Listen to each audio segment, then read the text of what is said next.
Fala galerinha do oitavo ano do Mestre Jesus. Vamos dando continuidade aos nossos assuntos, né? Hoje vamos dar início ao volume número 3, começando com o capítulo número 7, que fala sobre contagem e probabilidade. Começando com o conceito de princípio multiplicativo. Aí eu vou utilizar o nosso livro para você ir acompanhando, né? E vou fazendo os exemplos existentes no livro, e qualquer dúvida você depois entra em contato comigo via WhatsApp ou mensagens e vamos procurar sanar todas as dúvidas existentes, ok? Princípio multiplicativo. Lá vem a nossa situação problema. Um grupo de amigas formou um time de futebol e começou a treinar algumas vezes por semana para se preparar para um torneio na escola. Elas providenciaram um uniforme da equipe com a costureira do bairro, Vera, que se dispôs a confeccionar as peças usando duas cores de tecido.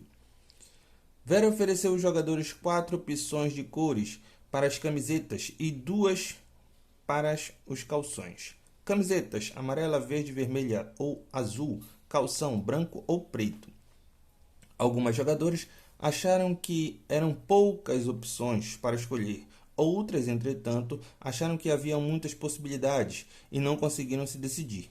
Com base nas informações apresentadas, escolhendo uma opção de cor para a camiseta e uma para a calção, quantos uniformes diferentes podemos formar?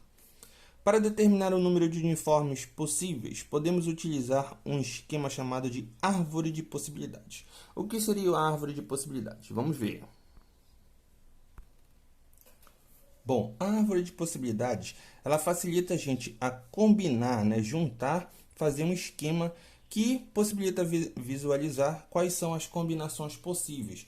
Nós temos 4 tipos de camiseta: amarela, verde, vermelha e azul, e 2 tipos de calção. Então eu vou combinar, eu vou juntar as camisetas com as possibilidades de calção: amarela com calção branco e amarela com calção preto, verde com calção branco e verde com calção preto, vermelha com calção branco e vermelha com calção preto, camiseta azul com calção branco e camiseta azul com o calção preto. Então, este esquema aqui, ó, este esquema é chamado de árvore de possibilidades. Aí nós podemos ver aqui, ó, só a camiseta amarela, ela tem 2 possibilidades de conjunto, né?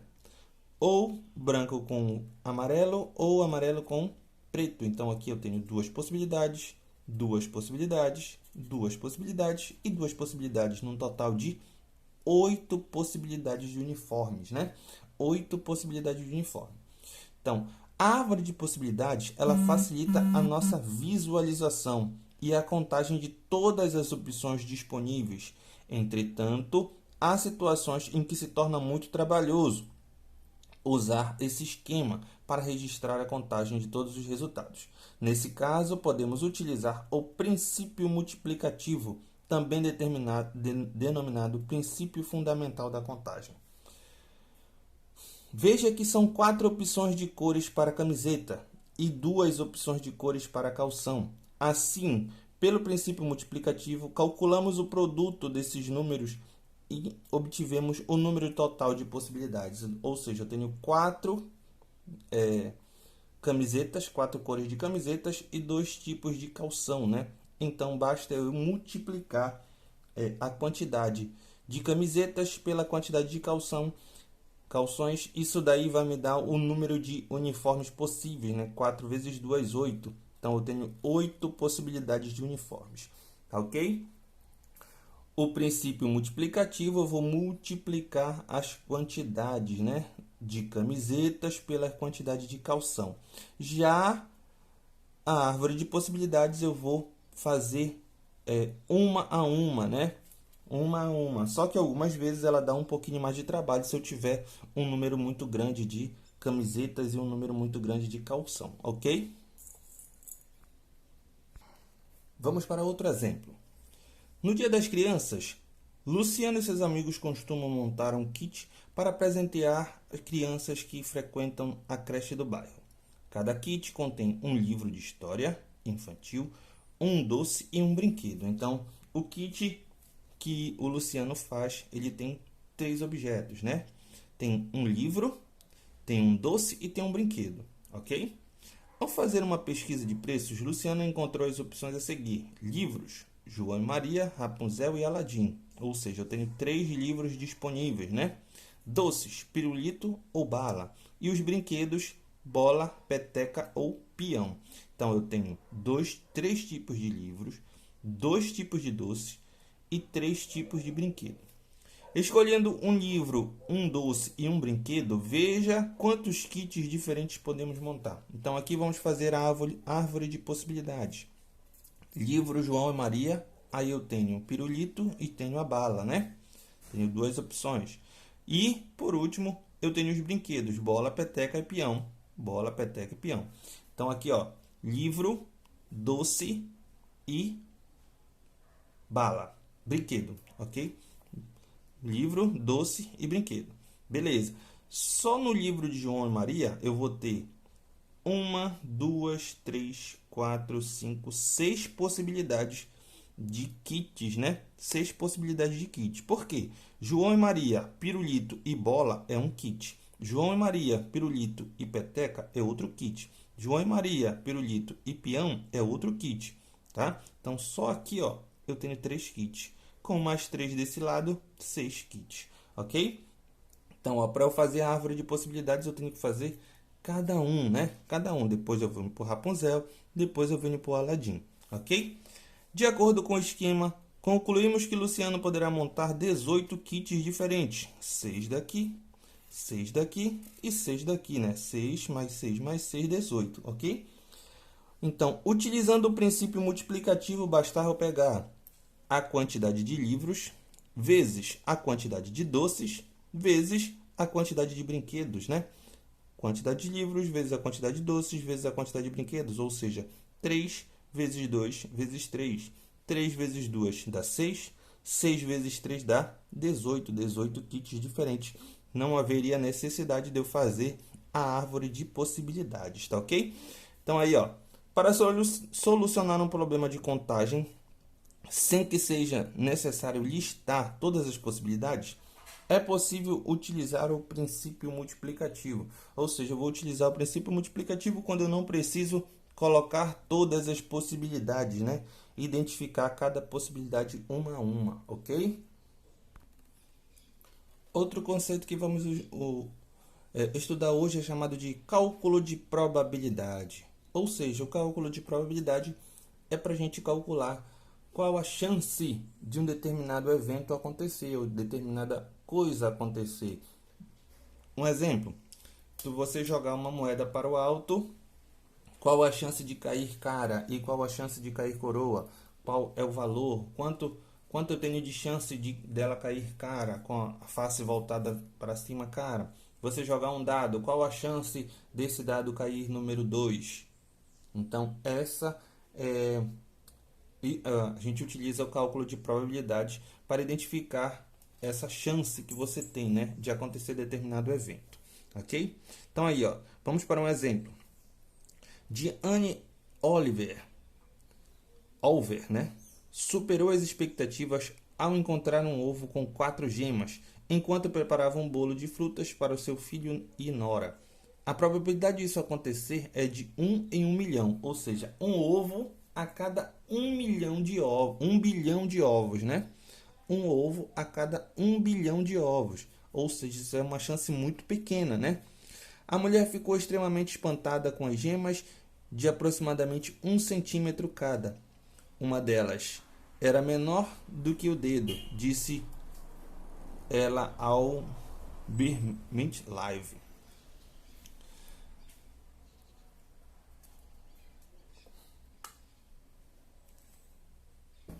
É importante ressaltar que a probabilidade de ocorrer um evento é sempre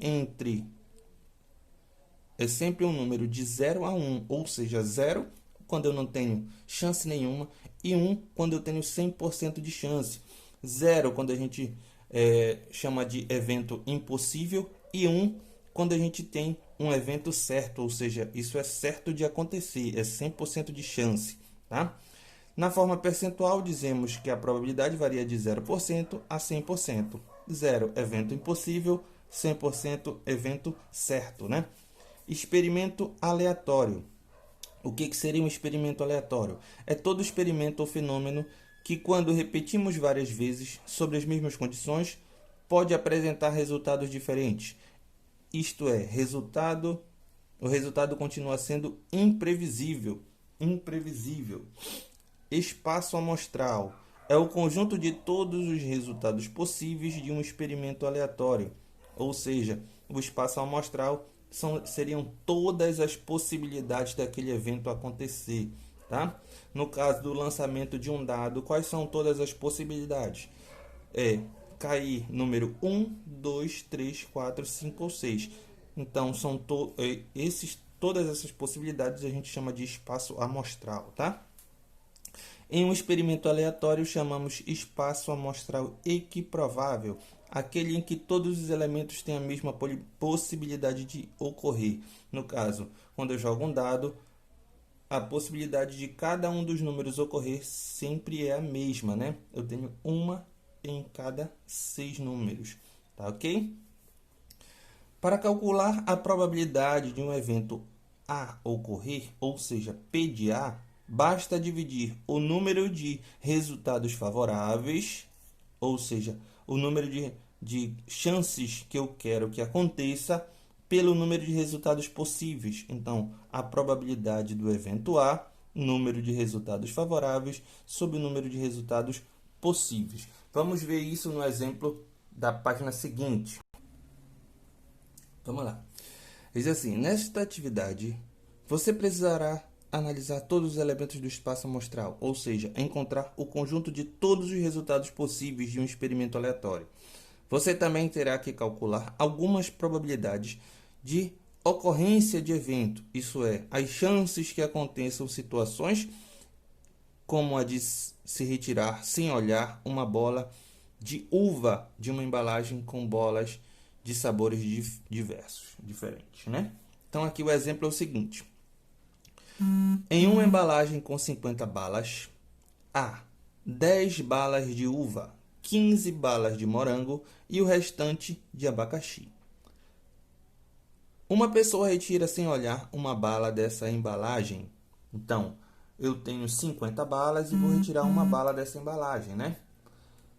Qual é a probabilidade de se retirar uma bala de uva, de morango e de abacaxi?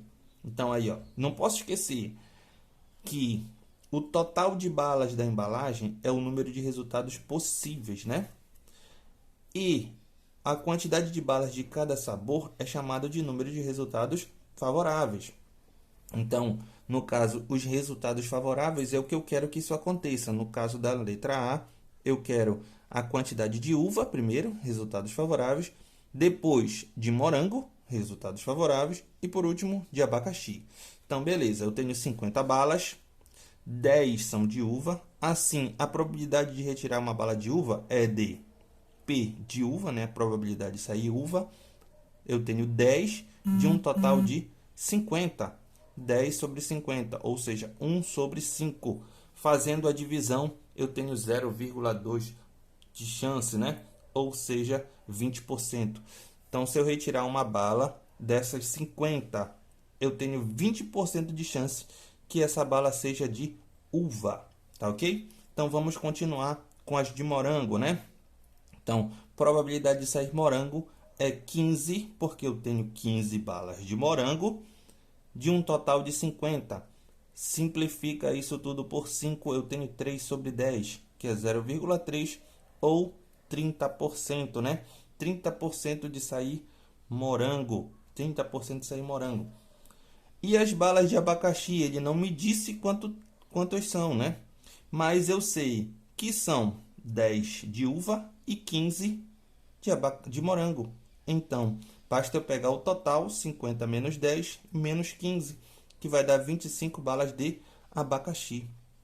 Assim, a probabilidade de se retirar uma bala de abacaxi seria P de abacaxi, probabilidade de sair abacaxi, 25 sobre 50, porque eu tenho 25 balas de abacaxi e o 50 que é o total, os resultados possíveis, né? Simplificando por 25, eu tenho 1 sobre 2, 0,5 ou 50%. Então, aqui eu tenho, ó, 20% de chances de retirar uma bala de uva, 30% de chance de retirar uma bala de abacaxi e 50% de chance de retirar uma bala de aqui morango e aqui abacaxi, desculpem. Ok? Letra B. Some todas as possibilidades encontradas no item anterior. Quanto vai valer essa soma? Primeiro, aqui ó, uva mais morango mais abacaxi, 1/5 mais 3/10 mais 1/2. Isso vai dar 10 sobre 10, que é 1 ou 100%, né? Se eu posso somar aqui, ó, através das porcentagens, 20 mais 30 mais 50, 100%. Então, eu posso ter de 0 a 100%, como foi falado anteriormente, quando eu vou calcular a probabilidade, né? 100% seria a soma de todos os resultados se eu tenho vários diferentes, ok?